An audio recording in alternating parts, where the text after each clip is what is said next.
Good morning, ladies and gentlemen. Do you know what is Dean Foods?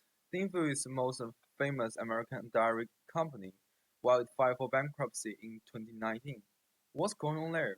Today, our group is going to introduce the credit risk analysis of Dean Foods. These are our team members.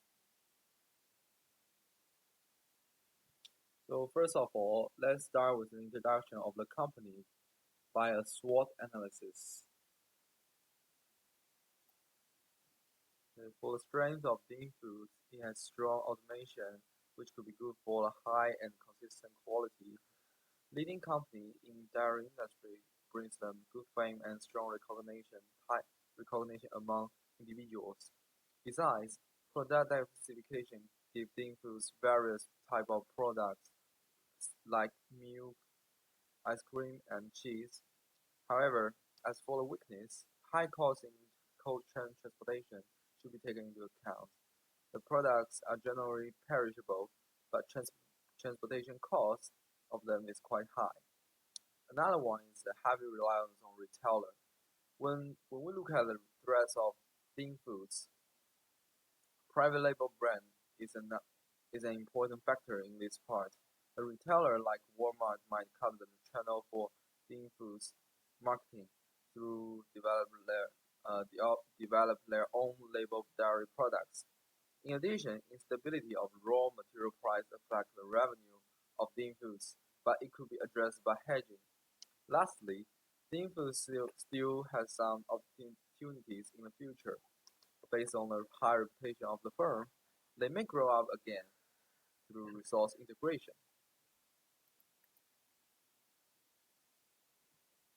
Now we move to the timeline analysis of Dean Foods in the past 10 years. Okay, so it is well known that the stock price reflects the financial performance of the company. The sharp variation mostly is driven by the events. In recent 10 years, Dean Foods first attacked by peer firms leading to the plunge of the stock price. Then it recovered a bit by spinning off subgroups. The insider trading scandals gave a fatal punch to Dean Foods' credit. Lastly, the trade war effect prompted the bankruptcy for Dean Foods. Next, my partner Bob will give some inside analysis of Dean Foods' financial performance. So next is our financial ratio analysis. We use 10 years of data of Thinkfood and its competitors to calculate four different types of ratios. The first, profitability in terms of ROE and ROA. We can say Thinkfood is very volatile, while in terms of profit margin, Thinkfood is significantly lower than competitors. This negative amount in the 2 years is a result of negative profit. And in terms of operating efficiency, we use cash cycle days. Thinkfood is increasing, so it shows it's losing its competitive advantage while it is still at a very healthy level.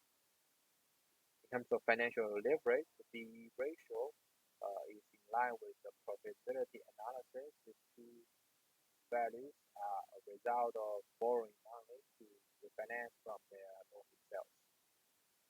And for liquidity, we use quick ratio and current ratio. They are generally at a very good level, higher than competitors. But in 2012, there is large difference because they use some current assets to cover the loss of the previous year and keep the account receivable amount at a very stable level. They also reduce the level of asset and equity to maintain those ratios.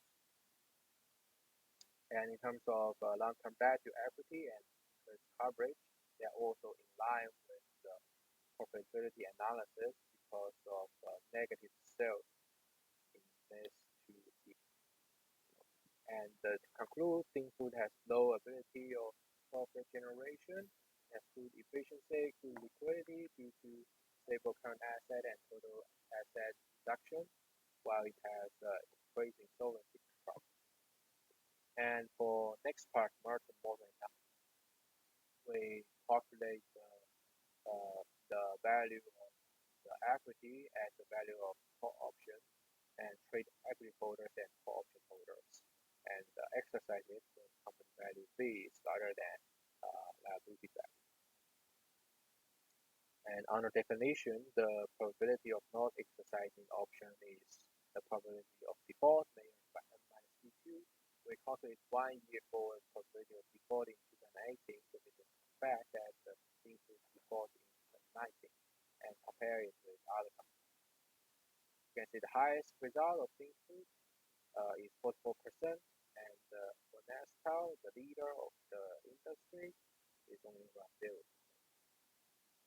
It is argued that this model underestimates the risk, but it is worth looking at the comparison between those relative terms and see how risky things was.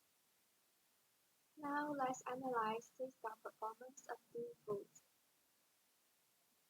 From the first bar chart, we can see the Z-score is about 2.99 from 2013. Although it filed for bankruptcy in 2019, the Z-score in that year is still high. In this special case, we think the Z-score model doesn't work efficiently. From 2010, Beanfood has been disposing of many total assets, so the denominator of Z-score's components have been decreasing. The decrease of denominator leads to an increase of each variable to some extent, so the value of Z-score shows an upward trend. From the second bar chart, we can see the ratio of sales to total assets besides the value of Z-score. Beanfood is a popular dairy company in the US, although its sales keep falling from 2011. The figure of sales to total assets continues rising. That's why the results of Z-score might not reflect the true situation. Next, we will evaluate the sovereign credit rating of the sovereign credit rating is decided by 4 factors. According to Moody's methodology, we can get the rating for each factor, and then we can evaluate the credit rating for the US. Although we do not find data about one subfactor of susceptibility of event risk, we can still say that the risk is very low and would have limited impact on sovereign credit. In conclusion, by combining the 4 factors together, generally the sovereign credit risk of the US is at a low and stable level, and thus it will have limited impact on Beanfood's credit risk. As for the company rating analysis, Beanfood is categorized under the global protein and agriculture industry by Moody's methodology. In this specific industry, there are 4 broad rating factors comprised of A, scale and diversification, B, business position, C, financial policy, and D, leverage and coverage.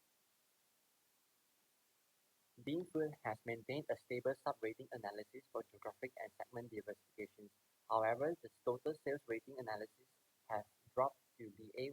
For factor B, the 3 sub-factor ratings have fallen from BAA to BA and CAA onwards. Market share of Beanfood shifted from global players to only US regional firms, from 4 product portfolio operations to only 1 fresh dairy direct in 2019. The earnings stability degraded severely and was the worst performer in the industry. Beanfood conducted a company-wide structural cost reduction since 2009. However, with the spin-off and sale of its 2 product segments, its operating cash flow had failed to generate the required profitability for long-term expansion. The issuance of cash dividend and high debt acquisition further reduced the cash reserve. This resulted the ratings fell severely from BAA to CAA. Since the leverage analysis are within the B ratings to CAA rating range, we can conclude that Beanfood uses high debt leverage for its business operation and expansion. Next is our bond yield analysis. The bond yield reflects the possibility of bankruptcy, and the increase in bond yield indicates that bankruptcy is more likely. The bond was issued on 19th February 2015 and will come into maturity at 15th March 2023.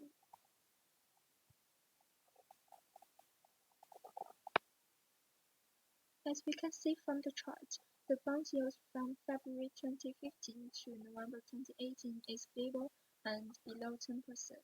The introduction of dairy pure in 2015 and the insider dealing scandal in 2017 did not have an obvious impact on bond yield. However, in December 2018, the bond yield increased to over 10% and kept increasing to the peak, 111.303%, at 10th December 2019. The increased trend is resulted from the deteriorated financial condition, which is due to the decrease in sales and credit rating, the changes of people's consumption habits, and the trading war between the US and China lead to the decrease in the net sales. And in May 2018, the rating was downgraded to B2 and was downgraded to CAA2 quickly in 15 months.